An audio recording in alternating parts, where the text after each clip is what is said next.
رمضان المبارک مہینوں میں سے وہ عظیم مہینہ ہے جس کا نام اللہ نے قرآن میں بیان فرمایا۔ ارشاد فرمایا شہر رمضان الذی انزل فیہ القرآن، رمضان کا وہ مہینہ ہے جس میں ہم نے قرآن مجید کو نازل فرمایا۔ رمضان المبارک کی بے پناہ عظمتیں، اس کی شانیں، اس ماہ نور و سرور کی عظیم سعادت افروز گھڑیاں، یہ جب بھی آتی ہیں مسلمان کے حق میں اللہ کی رحمت کو لاتی ہیں۔ رمضان جب بھی آتا ہے اہل اسلام کے اوپر خدا کے فضل اور اس کی رحمت کا سایہ ہو جاتا ہے۔ اہل ایمان اس ماہ مبارک میں اپنے دل میں خاص نرمی، نیکی کا خاص جذبہ، اخوت، بھائی چارہ اور غم خاری کے خاص جذبات اپنے دل اور روح میں محسوس کرتے ہیں۔ عزیز دوستو، کچھ چیزیں بڑی غیر معمولی ہوتی ہیں، ان کی بہت زیادہ شان ہوتی ہے۔ کئی بار بھی ان باتوں کو سنیں اور ہزار بات بھی ان باتوں کو پڑھیں، بیسیوں لوگوں کے مختلف انداز گفتگو سے بھی ان باتوں کو سنیں تو پھر بھی وہ شانیں ایسے لگتا ہے کہ نامکمل ہی رہ گئے۔ رمضان المبارک اتنی عظمت والا ماہ مبارک ہے کہ اس کا تذکرہ اللہ کے قرآن نے بھی کیا ہے اور حضور علیہ السلام نے بھی جا بجا ذکر فرمایا۔ اچھا، اس کے کچھ نام میں آپ کی خدمت میں پہلے عرض کرتا ہوں۔ ایک تو اس کا نام قرآن نے بیان کیا شہر رمضان، رمضان کا مہینہ۔ پھر اس ماہ مبارک کو کچھ ناموں سے نبی پاک صلی اللہ علیہ وسلم نے یاد فرمایا۔ یہ مشکات شریف میں حدیث موجود ہے، حضور علیہ السلام نے اس ماہ مبارک کا نام لیا تو ایک لفظ، ایک جملہ حضور نے یہ فرمایا کہ شہر عظیم، یہ حضور نے بیان فرمایا، فرمایا عظمت والا مہینہ، عظیم مہینہ۔ یعنی کسی کو کوئی شخص کہتا ہے یہ عظیم عالم دین ہے، یہ عظیم حافظ قرآن ہے، یہ عظیم سماجی شخصیت ہے، یہ عظیم لیڈر ہے، اور جس کو حضور عظیم فرمائے، جس کو نبی کریم علیہ السلام کہیں، سرکار فرمائے، میرے نبی رحمت علیہ السلام فرمائیں کہ ماہ مبارک جو رمضان ہے شہر عظیم، یہ بڑا عظیم مہینہ ہے۔ اب کھو جائے انسان اس کی عظمتوں میں اور چلا جائے عالم حیرت میں اور ڈھونڈنے لگے کہ اس کی عظمتیں کیا کیا ہیں، اس کی شانیں کیا کیا ہیں، آخر وہ کتنا کو عظیم ہے جسے مدینے والے نے عظیم کہا ہے، اس کے اندر کتنی کو عظمت پائی جاتی ہے، کتنی کو بلندی شان ہے، کتنی کو رفت ہے، جسے نبی پاک علیہ السلام نے عظیم فرمایا۔ تو ایک تو حضور نے فرمایا شہر عظیم، اور دوسرا حضور نے اس کا نام لیا، فرمایا شہر مبارک، فرمایا یہ بڑا مبارک مہینہ ہے۔ یہ لفظ مبارک ہمارے ہاں عرف میں بھی استعمال ہوتا ہے۔ یہ جب کوئی شخص بولتا ہے نا مبارک، تو اس سے خوشخبریاں ذہن میں آتی ہیں، اس سے کامیابیاں ذہن میں آتی ہیں۔ جب کہا جاتا ہے آپ کو مبارک ہو، مبارکباد ہو، تو اس سے انسان کی حاشیہ خیال میں محسوس ہوتا ہے کہ کوئی عظیم انعام ملا ہے، کوئی عظیم رحمت عطا ہوئی ہے، کوئی منفرد سا، حسین سا، خوبصورت سا تحفہ ملا، کسی بہت بڑی کامیابی سے اللہ تعالیٰ نے ہمکنار فرمایا ہے، تو پھر کہتے ہیں مبارک ہو۔ تو نبی پاک نے رمضان المبارک کو فرمایا شہر المبارک، یہ مبارک مہینہ ہے، برکت والا مہینہ، یعنی اس کا ہر لمحہ ہی مبارک ہے۔ روزہ رکھے تو پھر بھی مبارک ہے، افطار کریں تو پھر بھی مبارک ہے، رمضان المبارک کے اندر کسی کو روزہ افطار کرائیں تو پھر بھی مبارک ہے، اس ماہ نور و سرور کے اندر قرآن مجید تراویح میں سنائیں تو پھر بھی مبارک ہے، پیچھے ہو کے سنیں تو پھر بھی مبارک ہے۔ رب دے توفیق، اللہ کرے فضل، تو رمضان المبارک کے اندر اگر ملے توفیق بندہ بیت اللہ کی زیارت کرے تو بڑی مبارک ہے، اور اگر اللہ توفیق دے اور انسان یہ ماہ مبارک مدینہ منورہ میں گزارے تو پھر بڑی مبارک ہے۔ تو ہر لمحہ مبارک ہے، ہر گھڑی مبارک ہے، رمضان سارا ہی مبارک ہے۔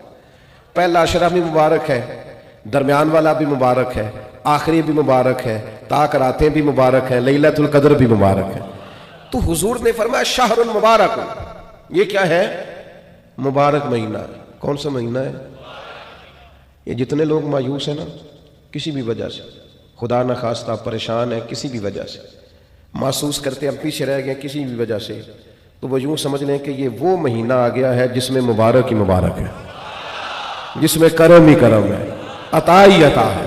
اب پریشان نہیں ہونا، شہر مبارک، یہ مبارک مہینہ آ گیا، برکت والا مہینہ آ گیا، اب کوئی پریشانی نہیں، کوئی پچھتاوا نہیں، کوئی پیچھے نہیں ہٹنا، کوئی کمزور نہیں پڑنا، یہ مبارک مہینہ، اس کو نبی کریم نے مبارک کہا۔ تو اس کے لمحے لمحے میں آپ نے تصور باندھنا ہے کہ یہ مبارک دن ہے، اس میں رزق آئے گا تو وہ بھی مبارک ہی آئے گا، کوئی شخص ملے گا تو انشاءاللہ خیر ہی ہوگی، کوئی عمل کریں گے تو انشاءاللہ برکت ہی ہوگی، کہیں ہم اللہ کی رضا کے لیے کچھ خرچ کریں گے تو پھر بھی برکت ہی ہوگی، مہینہ ہی مبارک، اس کو نبی کریم نے مبارک کہا ہے۔ لہٰذا جو پریشان لوگ ہیں نا، وہ یوں سمجھیں کہ رمضان کا چاند طلوع ہوتے ہی وقت ہی مبارک کا شروع ہو جائے گا، بیمار سمجھیں کہ شفا ہونے لگی ہے، مکروہ سمجھیں کہ رہائی ملنے لگی ہے، تنگ دست سمجھیں کہ وسعت آنے لگی، اور حدیث میں لفظ بھی ہیں، مشکات شریف میں یہ لفظ حدیث کے موجود ہیں، حضور فرماتے ہیں رمضان المبارک میں مومن کا رزق بڑھا دیا جاتا ہے، اس کے رزق میں برکت کر دی جاتی ہے، اللہ تعالیٰ اپنے فضل سے وسعت فرما دیتا ہے۔ تو میرے بھائی آپ توجہ فرمائیے گا، غور کیجئے گا اور سمجھ لیجئے گا اس بات کو کہ حضور نے اسے شہر عظیم بھی کہا، شہر مبارک بھی کہا، آگے بھی عرض کروں، نبی پاک نے اسے شہر الصبر بھی کہا، یہ صبر کا مہینہ ہے، اس میں صبر کرنا ہے، کھانے پینے سے بھی صبر کرنا ہے، نفسانی خواہشات سے بھی صبر کرنا ہے، غصہ آئے تو پھر بھی صبر کرنا ہے، کوئی تکلیف پہنچانا چاہے تو پھر بھی صبر کرنا ہے، کچھ جھگڑا کرنا چاہے تو پھر بھی صبر کی جزا جنت ہے۔ یہ ماہ مبارک، اچھا بڑی خوبصورت بات لکھی ہے حضرت حکیم الامت مفتی احمد یار خان صاحب نعیمی رحمۃ اللہ علیہ نے، فرماتے ہیں پچھلے 11 مہینے شکر کے ہیں، کھاؤ اور شکر کرو، رمضان مہینہ صبر کا ہے، سحری میں کھاؤ اور افطاری تک صبر کرو، یہ صبر کا مہینہ ہے، پہلے کھاؤ اور شکر کرو، جتنی دفعہ بھوک لگے کھاؤ اور شکر کرو، یہاں کھاؤ اور صبر کرو، یہ صبر کی ٹریننگ کا مہینہ ہے۔ تھوڑا سا ماحول میں نا بے صبری سی آ گئی ہے، لوگ بے چین رہنے لگ گئے، جلدی متاثر ہوتے ہیں اور پھر جلدی محبت کرتے ہیں، اور پھر اللہ نہ کرے جلدی ناراض بھی ہوتے ہیں اور جلدی نفرت بھی کرتے ہیں، لوگ بڑی جلدی کسی بات کے بارے میں فیصلہ کرتے ہیں، بڑی جلدی رائے دیتے ہیں، لوگ بڑی جلدی موافق ہوتے ہیں تو بڑی جلدی مخالف ہوتے ہیں، لوگ بڑی جلدی بدگمان ہوتے ہیں، صبر نہیں رہا، حوصلہ نہیں رہا، حالانکہ قرآن مجید میں 100 سے زیادہ مرتبہ کم و بیش صبر کا بیان ہے، صبر کا بیان، اور 500 کے قریب احادیث و آثار ہیں جن میں صبر کا ذکر ہے۔ مولا علی شیر خدا رضی اللہ تعالیٰ عنہ بیان کرتے ہیں ان ساری احادیث کو اور آیات کو سامنے رکھ کے، فرماتے ہیں میں یہ سمجھا ہوں کہ جس طرح جو جسم میں سر کا مقام ہے نا، وہی دین میں صبر کا مقام ہے۔ تو صبر کرنا، انتظار کرنا، اللہ کی رضا کے لیے رکنا، کوئی کام کر کے پھر اس کے نتیجے کا انتظار کرنا، یہ قرآن مجید کی تعلیم ہے۔ باقی ساری نیکیوں پہ ثواب ملتا ہے، ان اللہ مع الصابرین، صبر کرنے والوں کو رب رحمان ملتا ہے۔ اللہ فرماتے ہیں میں ہوں صبر کرنے والوں کے ساتھ، ان کو رب رحمان کی معیت نصیب ہوتی۔ تو صبر کا مہینہ ہے رمضان، اس لیے جلد باز تبصرے بھی کم سے کم کیجئے گا، بدگمانی بھی کم سے کم کیجئے گا، تھوڑا صبر کر کے دیکھیں تو صحیح، ذرا ٹھہرے تو صحیح، نتیجہ آنے تو دیں، رزلٹ نکلے گا۔ لیکن حوصلہ، اطمینان اور یہ جو خاموشی ہوتی ہے یہ بڑا طوفان ہوتی ہے، یہ چپ کر جانا، صبر کرنا، برداشت کرنا، حوصلہ پیدا کرنا، یہی انسان کے بڑا ہونے کی علامت ہوتی ہے۔ لیکن اگر کوئی شخص چھلکے چھوٹی چھوٹی بات پہ، ذرا ذرا سی بات پہ تڑپے اور چھوٹی چھوٹی باتوں پہ اس کے ہاتھ پیر پھولنے لگ جائیں اور سانس اکھڑنے لگ جائے اور زبان خشک ہونے لگ جائے اور ہونٹوں پہ سکری آنے لگ جائے، تو اس کا مطلب یہ ہے کہ یہ شخص معاشرے میں، سوسائٹی میں کبھی بھی کوئی بڑا کام نہیں کر سکے گا۔ تھوڑا سا حوصلہ، تھوڑا صبر، تھوڑا اطمینان۔ کسی سیرت نگار نے بڑی خوبصورت بات لکھی ہے، کہتے مکے والے لوگ دشمن بن کے حضور کے مقابلے میں نکلے، پر محبوب نے اتنا صبر کیا، اتنا صبر کیا کہ حضور کے صبر نے ان سارے دشمنوں کو نبی پاک کا غلام بنا دیا۔ وہ دشمنیاں عقیدت میں بدل گئیں۔ آپ تھوڑا صبر تو کریں، میں جھگڑے ہو جاتے ہیں نا دوستوں کے، اور کبھی گھروں میں بھی، بعض اوقات خاندانوں میں بھی جھگڑا ہو جاتا ہے، تو میں کہتا ہوں ذرا کومنٹس تھوڑے سے تھوڑے کرنا، رد عمل ذرا کم سے کم دینا، اس لیے کہ اس کام کی ہونی تو آخر میں صلح ہی ہے۔ تو ایسا نہ ہو کہ آپ اتنی سخت رائے دے چکے ہوں بے صبری کے عالم میں کہ پھر وہ آپ کی صلح کے راستے میں وہ جملے رکاوٹ بن جائیں. تو صبر سے، اطمینان سے، قرار سے، یہ سارا رمضان المبارک صبر سکھاتا ہے. یعنی آپ کے گھر میں نعمتیں پڑی ہیں اور آپ کے سامنے پڑی ہیں اور آپ کی اپنی ہیں اور آپ کی جائز کمائی کی ہیں اور بھوک بھی پوری لگی ہوئی ہے، کھانا نہیں، صبر کرنا ہے. رب کا جب تک حکم نہیں نہ آتا، افطار کا ٹائم نہیں ہوتا، اتنی دیر تک کھانا، یہ صبر ہے. تو یہ صبر ہی پھر انسان کو محرمات پر صبر سکھائے گا. یہی صبر پھر سکھائے گا کہ جس طرح تیرے پاس سہولت موجود ہے، تو کھا سکتا ہے، تیرے کنٹرول میں، پر تو نہیں کھاتا. اسی طریقے سے کچھ چیزیں تیرے کنٹرول میں ہیں، تو لے سکتا ہے، پر چونکہ تیرے لیے جائز نہیں، لہذا تو نے صبر کرنا ہے اور وہی لینا ہے جو تیرے رب نے تیرے لیے جائز رکھا ہے. حرام کی طرف ہاتھ کو بڑھانا نہیں، نظر کو للچانا نہیں، کبھی بھی لقمہ حرام کی طرف نہیں بڑھنا، اس لیے کہ اللہ تعالیٰ نے یہ تیرے لیے مقام صبر رکھا ہے. اور اس مقام صبر کو کبھی بھولنا، تو نبی پاک نے اسے شہر العظیم بھی کہا، اسے شہر المبارک بھی کہا، شہر الصبر بھی کہا. پھر نبی پاک صلی اللہ علیہ وسلم نے فرمایا وشہر المواسات، فرمایا یہ مواسات کا مہینہ ہے، یہ غم خاری کا مہینہ ہے، دوسروں کا خیال کرنے کا مہینہ ہے، دکھ بانٹنے کا مہینہ ہے. ہم نے نا اپنے دیہاتوں میں ایک بات دیکھی کہ جو بچیاں بیاہ کے چلی جاتی تھی نا، اور رمضان کا مہینہ آتا تھا تو ماں باپ کہتے تھے کہ اسے کہو کہ رمضان یہی نہیں آ جاتی، روزے یہیں رکھ لے. اچھا یہ نہیں بھی نہ ہوتا تھا تو آخری 4-5 دن یا آخری عشرہ کہتے تھے کہ بیٹی کو بھی اور نواسے نواسیوں کو بھی بلا نہ لے، ذرا عید یہیں پہ کر لیں، تھوڑا سا یہاں آ جائیں اور تھوڑا سا ہم خدمت کریں، تھوڑا کھلائیں پلائیں. ہم نے یہ دیکھا کہ لوگ نا رمضان المبارک کا خاص اہتمام کرتے، یعنی افطار کا شوق ہوتا کہ میں کسی کو افطار. اب تو خیر افطاریاں سیاسی ہو گئی، اب تو گاہک پکے کرنے کے لیے افطاری ہوتی ہے، پارٹیوں کی افطاری ہوتی ہے، اب تو سیاسی افطاری ہوتی ہے، اب تو ووٹ شوٹ پکے کرنے کے لیے افطاری ہوتی ہے، اور اس میں تصویریں ہوتی ہیں اور اس کے اندر جناب VIP کا ماحول. کریں، کوئی حرج نہیں، یہ جائز ہے، کوئی منع نہیں. امیر سے امیر آدمی کی افطاری کرائے، اچھے مقاصد کے لیے کرائے تو بالکل جائز ہے، کوئی منع نہیں. لیکن اس سارے میں غریبوں کو نہ بھول جائیں، جو اصل حقدار ہیں ان کا حق نہیں بھولیں. غرباء کے ساتھ ضرور کچھ نہ کچھ ایسا ماحول بنائیں کہ وہ باوقار طریقے سے افطار میں شریک ہو جائیں. افسوس کے ساتھ کہنا پڑتا ہے کہ رمضان غمخاری کا مہینہ ہے، اسے نبی پاک صلی اللہ تعالیٰ علیہ وسلم نے غمخاری کا مہینہ قرار دیا. دوسروں کے دکھ بانٹنے تھے، اشکشوئی کرنی تھی، غریبوں کی مدد کرنی تھی، یتیموں کے سر پہ ہاتھ رکھنا، بیواؤں کے لیے کوشش کرنی تھی، مسافروں کے لیے کوشش کرنی تھی، مقروضوں کے لیے کوشش کرنی تھی. لیکن ہم کیا کرتے ہیں؟ ہم رمضان میں اپنے خرچے بڑے بڑھا لیتے ہیں. عید ایک جوڑے سے بھی گزر جاتی ہے، لیکن ساری عید جو ہے وہ کپڑے پسند کرنے میں سارا رمضان گزر جاتا ہے، سلوانے میں گزر جاتا ہے، نئے سے نئے ڈیزائن دیکھنے میں گزر جاتا ہے. عبادت کے دن ہیں اور ان سارے دنوں کو اس طرح کر کے ہم ضائع کر بیٹھتے ہیں. تو میرے عزیز، دوسروں کے کام آنا تھا، بجائے اس کے کہ اپنے خرچے اتنے بڑھا لیے جاتے کہ لوگ آزمائش میں آ جاتے ہیں، رمضان سے پہلے سوچنے لگ جاتے ہیں کہ رمضان بھی آ گیا اور اتنے زیادہ اخراجات اضافی ہوں گے. تو تھوڑا تھوڑا ان اخراجات سے چیزوں کو بچا کر کے، یعنی حضور علیہ السلام نے سخاوت کا طریقہ یہ بتایا تھا کہ 2 کا کھانا 3 کو پورا آ جائے، اور 3 کا کھانا 4 لوگ کھا لیں، اور 4 کا 5 لوگ کھا لیں. تو اپنے اسی دسترخوان میں سے آپ کچھ نکال کے اس شہر مواسات کے اندر، اس غمخاری کے مہینے کے اندر آپ دوسروں کی اشکشوئی کریں، ماہ رمضان مبارک غریب پروری میں گزاریں. غور فرمائیں کہ کہاں کہاں لوگ ضرورت مند ہیں. ہم نے بچپن میں مساجد میں بڑی بڑی افطاریاں دیکھی، اور واقعتاً مسافر لوگ آ جاتے تھے تو وہاں علاقے کے لوگ ہی، آج فلاں نے دیگ پکا رکھی ہے، فلاں نے چاول بنا رکھے ہیں، تو مسجدوں میں بھیج دیے جاتے تھے اور مسجد میں افطار ہوتا تھا. اور اگر مسافر نہیں بھی ہوتے تھے تو اس محلے، اس گاؤں کے، اس علاقے کے جو غرباء ہوتے تھے وہ مسجد میں جمع ہو جاتے تھے اور افطار کر لیتے. لیکن اب آہستہ آہستہ چیزیں سکڑ گئیں، چیزیں سمٹ گئیں.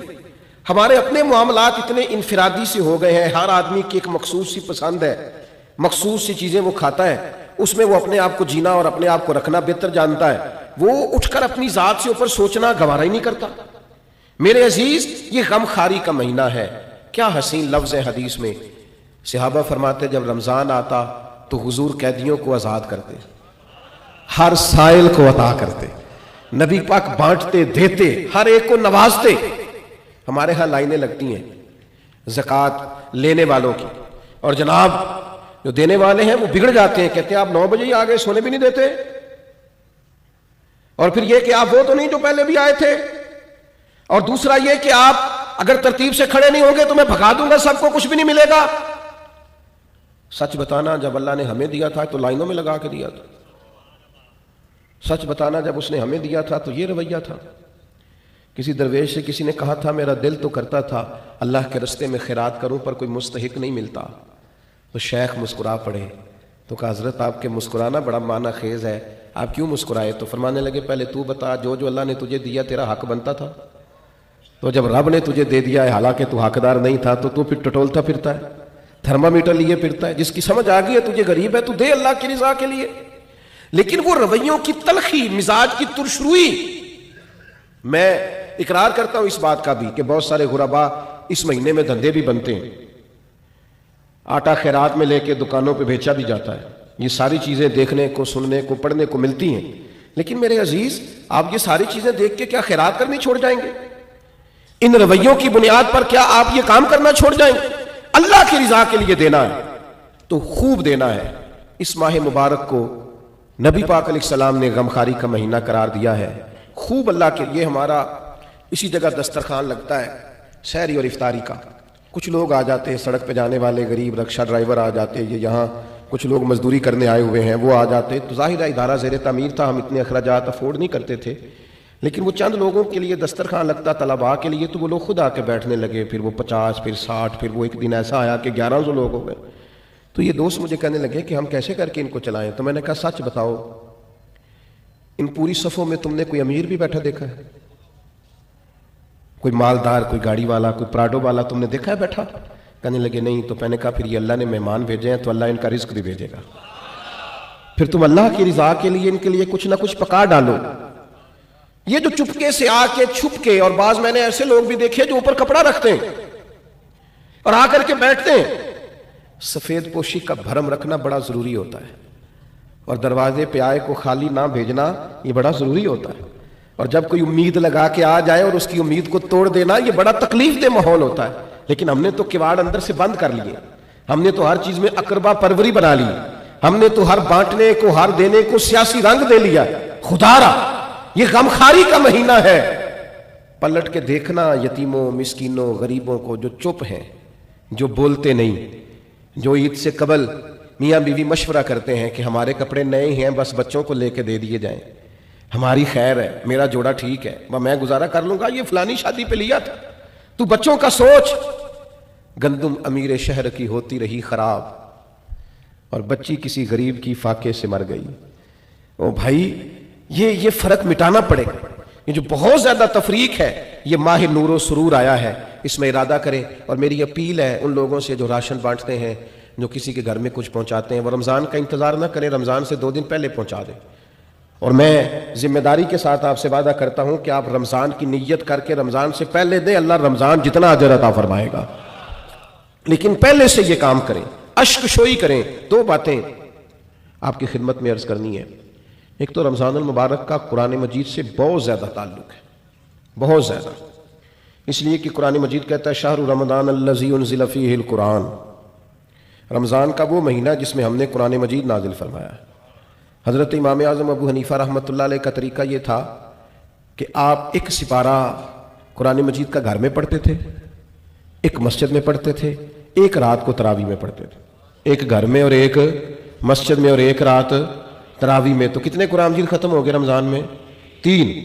نبی کریم صلی اللہ تعالیٰ علیہ وسلم کا مبارک طریقہ یہ تھا کہ حضرت جبریل امین علیہ السلام ہر سال رمضان میں حضور کے ساتھ قرآن مجید کا دور فرماتے، جیسے ہمارے حفاظ نہیں دور کرتے، ایک حافظ پارہ سناتا ہے پھر دوسرا اس کو سناتا ہے، پہلے ایک سنتا ہے پھر دوسرا اس کو سناتا ہے، تو نبی کریم علیہ السلام حضرت جبریل امین کو سناتے، حضرت جبریل حضور کو سناتے۔ اور جس سال حضور کا وصال ہوا اس سال 2 مرتبہ نبی کریم نے دور فرمایا قرآن مجید کا۔ میں نے ایک دفعہ سفر پہ تھا، کہیں میں گیا ہوا تھا کسی پروگرام کے لیے رمضان میں، تو ایک صاحب کے ساتھ میں کھڑا ہو گیا نماز پڑھنے کے لیے تراویح، تو بڑا ہی رونے لگے، وہ تراویح میں بہت روتے جا رہے ہیں، تو ہچکیاں ان کو، تو میری سمجھ میں نہیں آ رہا تھا، اس لیے کہ جو آیات، جو پارہ اس دن چل رہا تھا وہ آیتیں بھی ساری رحمت والی تھی۔ کرم والی تھی. ایک ہوتا ہے کچھ ایسی آیات ہیں جن کو سن کے رونا آ گیا, لیکن میں نے کہا بھی ہو سکتا ہے رحمت پر بھی لوگ رو پڑتے ہیں. تو وہ کچھ زیادہ ہی معاملہ ایسا ہو گیا کہ ہچکیاں بننے لگیں اور ساتھ والے لوگ تھوڑے سے محسوس کرنے لگے قربان جائیں. وہ سلام پھیرا تو میں نے ان سے کہا خیر ہے. تو دیسی آدمی دیہاتی بندہ مجھے کہنے لگا حضرت جی یہ جو تراویح پڑھانا نا یہ میرا بیٹا ہے. تو میں کہا میرا بیٹا حافظ ہو گیا اور مصلی سنا رہا ہے اور قرآن مجید پڑھ رہا. تو آج پہلی دفعہ یہ قرآن مجید سنا رہا ہے تو مجھے ایسے لگتا ہے جیسے میری شان بڑی ہو گئی, میں بڑا بلند ہو گیا ہوں. مرتبہ میں نے اسے کہا کہ تو تھوڑا اور بھی رو لے تو تیرا بنتا ہے, اس لیے کہ جس جگہ پہ تو کھڑا ہو کے سوچ رہا ہے نا یہ وہ بہت بڑی بات ہے. قرآن مجید سے وابستگی ہماری یا ہماری اولادوں کی یہ بڑی ضروری. رمضان شریف میں میرا خیال ہے 2 پارے تو روز ہونے چاہیے. میری خواہش یہ ہے کہ دن میں آپ ترجمہ پڑھیں پارے کا, تھوڑا غور سے پڑھیں, اس کی تفسیر دیکھیں اور رات کو پھر وہ تراویح میں سنیں. آپ کو عجیب سا لطف آئے گا, آپ محو ہوتے رہیں گے اور سارا دن وہ چیزیں آپ کے حاشیہ خیال پر چمکتی دمکتی رہیں گی, آپ کو سرور آئے گا. یہ کمال کام ہے. اور دوسری گزارش میری یہ ہے کہ سحری کے وقت اٹھنا تو ہے ہی, بہت ساری چیزیں بھی سحری کے وقت دودھ دہی بھی بعض جگہوں پہ لانا پڑتا ہے جا کے, تو 10-15 منٹ پہلے اٹھیں, تہجد کی نماز بھی پڑھیں. یہ روٹین بنائے پہلی رمضان سے. آپ ذرا جلدی اٹھیں, 4 رکعت نماز, 2 رکعت نماز, 6-8 جتنی توفیق ہو تہجد کی نماز پڑھیں, اس کے بعد اپنی سحری کر لیں. لیکن کوشش کریں کہ نوافل کی کثرت ہو, تراویح کا خاص اہتمام ہو, قرآن مجید کے ساتھ خاص دلچسپی ہو رمضان شریف میں. اور پھر اللہ کے پیارے حبیب صلی اللہ تعالیٰ علیہ وسلم نے ارشاد فرمایا رمضان آ گیا ہے. حضور فرمانے لگے یہ برکت والا مہینہ ہے, اللہ نے اس کے روزے فرض کیے ہیں. اللہ کے حبیب علیہ الصلوۃ والسلام فرماتے ہیں اللہ تعالیٰ نا آسمان کے دروازے کھول دیتا ہے رمضان میں. اللہ تعالیٰ آسمان کے دروازے رمضان المبارک میں کھول دیتا ہے, دوزخ کے دروازے بند کر دیتا ہے. اب یہاں شارحین حدیث لکھنے لگے کہ یہ جو حضور نے فرمایا کہ آسمان کے دروازے کھول جاتے ہیں, اس سے کیا مراد؟ اس سے نبی کریم علیہ السلام نے ہمیں کیا سمجھایا؟ حضور کی باتیں چونکہ بڑی معنی خیز ہیں, جوامع الکلم ہیں, تو شارحین حدیث نے لکھا یہ جو حضور فرماتے ہیں نا آسمان کے دروازے کھل جاتے ہیں, اس کا مطلب یہ ہے کہ رحمت بھی نازل ہوتی ہے, برکت بھی نازل ہوتی ہے, بخشش بھی نازل ہوتی ہے, رزق بھی دیا جاتا ہے, رحمت بھی برسائی جاتی ہے. جو خدا کی رحمت کا امیدوار ہوگا اس کے لیے دروازے کھلے ہوں گے, اللہ رحمت فرمائے گا. جو اس کی بارگاہ سے بخشش کا سوالی ہوگا اس کے لیے بھی رمضان میں آسمان کے دروازے کھلے ہوں گے اور اس کو بخشش عطا کی جائے گی. اور جو سمجھتا ہے کہ میں پریشان ہوں رزق کے مسئلے میں, اس کے لیے بھی دروازے کھلے ہوئے ہیں. وہ اللہ کے سامنے جھولی پھیلائے رمضان میں, اسے رزق بھی دیا جائے گا. جو اولاد کا طلبگار ہے اسے اولاد دی جائے گی. جو رب کی بارگاہ سے اس کے قرب کا طلبگار ہے اسے قرب خداوندی دیا جائے گا. جو اس کے محبوب کی نگاہ کا طلبگار ہے اسے دروازہ جو کھل گیا ہے. اب جو تم اللہ سے اس کا فضل مانگو گے اللہ رمضان المبارک میں اپنی رحمت سے عطا فرمائے گا. لیکن شرط یہ ہے کہ یہ نہ ہو کہ جب مانگنے کا ٹائم ہو تو ہم سو رہے ہوں. کچھ لوگ بڑی عجیب و غریب سی ریت پیدا کر لیتے ہیں, وہ بس روزہ ہی رکھتے ہیں, باقی سارے امور اللہ ماشاءاللہ غفلت میں گزر جاتے ہیں. اپنے آپ کو محتاط رکھ کے یہ کرم کی برکھا جب برسے تو پوری توانائی کے ساتھ اپنے آپ کو ذہنی طور پر عبادت کے لیے تیار کریں. میں دوستوں کو منع کیا کرتا ہوں, میں کہا کرتا ہوں مہربانی کیجئے گا رمضان المبارک کے اندر تبصرے نہ کیجئے گا, اس لیے کہ اگر تبصروں سے کوئی ملک ٹھیک ہوتا تو سب سے پہلے پاکستان نے ٹھیک ہونا تھا. سب سے زیادہ تبصرے ہمارے ملک میں ہوتے ہیں, سب سے زیادہ بریکنگ نیوز ہمارے ملک میں چلتی, سب سے زیادہ اچھا تبصرہ کرنے والے یہاں لوگ پائے جاتے ہیں. تو ہم نے سارا سال خبریں دیکھ لیں, تبصرے کر لیے, فلاں نے فلاں کو گرا دیا, فلاں نے فلاں کو اٹھا دیا, اب یہ سارا ہمیں پتہ ہے. تو مہربانی کریں رمضان شریف میں نا خبروں سے بھی بچیں, ادھر ادھر کی بری ویڈیوز سے بچیں, موبائل کے غلط استعمال سے بچیں. آپ فوکس کریں کہ آپ نے عبادت کرنا, توجہ کریں کہ اپنا سارا وقت اللہ کی رضا کے لیے لگانا ہے, ایک لمحہ بھی بیکار نہ کریں. حضور نے اتنی عظمتیں رمضان کی بیان کی, اتنی عظمتیں بیان کی, اور آخر میں ایک ایسا جملہ کہا کہ اگر اسے کھولا جائے نا تو ہر چیز ہی ایک دوسرا رخ اختیار کر جاتی ہے. اللہ کے محبوب علیہ السلام رمضان کی ساری شانیں بیان کرنے کے بعد فرمانے لگے اگر تمہیں پتہ چل جائے نا کہ رمضان کی شان کیا ہے, یعنی اتنی شانیں بیان کرنے کے بعد بھی فرمایا اگر تمہیں پتہ چل جائے, تم اس گہرائی تک پہنچ جاؤ, تم وہ گہرائی پا جاؤ کہ آخر رمضان کی عظمت کتنی ہے. فرمایا اگر تمہیں پتہ چل جائے تو تمہارا دل کرے سارا سال رمضان ہی رہنا چاہیے، سارا سال رمضان ہی رہنا چاہیے۔ اور ایک جملہ حدیث کا کبھی نہیں بھولنا آپ نے، حضور فرماتے ہیں میرے پاس جبریل امین آئے اور انہوں نے آن کر کے عرض کی یا رسول اللہ، 3 باتیں حدیث میں لیکن ہمارے موضوع کی جو بات ہے بس اسی پر رہتے ہیں۔ حضرت جبریل عرض کرنے لگے یا رسول اللہ، برباد ہو جائے وہ شخص جس نے رمضان کا مہینہ پایا اور پھر اپنی بخشش نہ کرا سکا، محروم رہ گیا وہ آدمی جسے رمضان ملا، اس کی زندگی میں آیا اور وہ رمضان میں تندرست تھا، صحت یاب تھا، پھر رمضان کی برکات نہ سمیٹ سکا، وہ محروم رہ گیا اور وہ برباد ہو جائے، اس کی ناک خاک آلود ہو جائے۔ حضور فرماتے حضرت جبریل نے جب یہ کہا تو میں نے کہا آمین، یعنی اللہ کرے ایسا ہو جائے، واقعی اس کی ناک خاک آلود ہو جائے کہ رمضان بھی ملا تھا، اس کی زندگی میں آیا تھا، اللہ تعالیٰ نے عافیت دی تھی، اعصاب اور قوا مضبوط تھے، لیکن پھر بھی اپنی بخشش کا سامان نہیں کر سکا، اس کی ناک خاک آلود ہو جائے۔ کیا سارا 11 مہینے کاروباری کرتے ہیں، نئی کاروباری پالیسیاں نہ بنائیں رمضان میں کہ میں کون سا بزنس کروں۔ ہمارے ایک دوست اکثر کہا کرتے ہیں کہ لوگ رمضان میں چیزیں مہنگی کر دیتے ہیں، بلکہ اب تو پالیسی زیادہ بہتر ہو گئی ہے، چونکہ حکومت نے کچھ نہ کچھ سستی کرنی ہوتی ہے تو وہ رمضان سے پہلے 2 مہینے مہنگی کر لیتے ہیں تاکہ رمضان آئے تو ہمیں کہنا پڑ جائے کہ دیکھو ہم نے یہ 10 روپے سستی کر دی ہے، چونکہ اس سے پہلے جو مہنگی بڑی کر لی تھی۔ تو یہ دھوکہ کس کو دے رہے ہیں؟ کس کو دے رہے ہیں؟ وما یخدعون الا انفسهم، اللہ کہتے ہیں کچھ دھوکے تم صرف اپنے آپ کو دیتے ہو، کسی اور کو نہیں دیتے۔ رمضان کی سعادت افروز گھڑیاں ہیں، رمضان المبارک کی بخت سنوارنے والی گھڑیاں ہیں، رمضان کی نصیب چمکانے والی گھڑیاں ہیں، رب کو راضی کرنے والی گھڑیاں ہیں۔ رمضان کی وہ گھڑیاں ہیں جس میں جو آدمی سمجھتا ہے میں بڑا پیچھے رہ گیا ہوں، وہ بھی آگے بڑھے، اللہ کی رحمت پا لے اور وہ بھی دوڑ کر کے زندگی کے سفر میں آگے نکل جائے، اللہ کی رحمت اسے ملے گی۔ لیکن خبردار، ایک لمحہ بھی ضائع نہ کرنا، بیکار نہ کرنا، فضول ابحاث، فضول بحثیں، فضول کا موبائل، فضول کی گفتگو، فضول کا لہت اللہ، اپنے آپ کو بچائیں اور ذہنی طور پر اپنے آپ کو تیار کریں کہ انشاءاللہ روزے بھی پورے رکھنے ہیں، تراویح بھی وقت پہ پڑھنی ہے، تہجد کی نماز بھی رات کو پڑھنی ہے اللہ کے فضل سے، غریب کی مدد بھی کرنی ہے، جس حد تک ہو سکا میں نے دوسروں کے لیے خیر بھی جمع کرنی ہے، جد و جہد کا مزاج بھی پیدا کرنا ہے۔ یہ ضرور اپنی طبیعت کے اندر چیزوں کو پیدا کریں۔